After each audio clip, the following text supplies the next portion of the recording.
एक नदी के किनारे दो पेड़ थे। उस रास्ते एक छोटी सी चिड़िया गुजरी और पहले पेड़ से पूछी, बारिश का मौसम शुरू होने वाला है, क्या मैं और मेरे बच्चे तुम्हारी टहनी में अपना घोंसला बनाकर शरण ले सकते हैं? लेकिन उस पेड़ ने मना कर दिया। चिड़िया फिर दूसरे पेड़ के पास गई और वही सवाल पूछा। दूसरा पेड़ मान गया। चिड़िया अपने बच्चों के साथ खुशी खुशी दूसरे पेड़ में घोंसला बनाकर रहने लगी। बारिश का मौसम आया और एक दिन इतनी जोर की बारिश हुई कि नदी के पानी का स्तर और तीव्रता बहुत बढ़ गई। इसी दौरान पहला पेड़ जड़ से उखड़कर पानी में बह गया।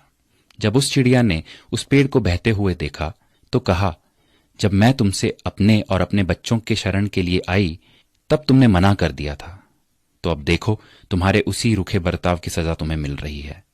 जिसका उत्तर पेड़ ने मुस्कुराते हुए दिया, मैं जानता था कि मेरी जड़ें काफी कमजोर हैं और इस वर्ष की बारिश में मैं टिक नहीं पाऊंगा।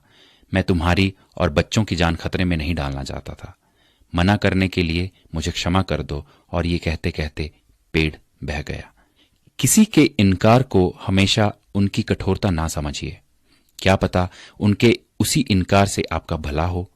कौन किस परिस्थिति में है हम शायद उसे ना समझ पाए, इसलिए किसी के चरित्र और उनकी शैली को उनके वर्तमान व्यवहार से ना तोलें। प्रभु भी यही कहते हैं कि एक मनुष्य दूसरे की सोच और विचार को नहीं समझ सकता। स्वयं प्रभु ही है जो मनुष्य को उसके हृदय से जांचता है, ना कि उसके रूप से।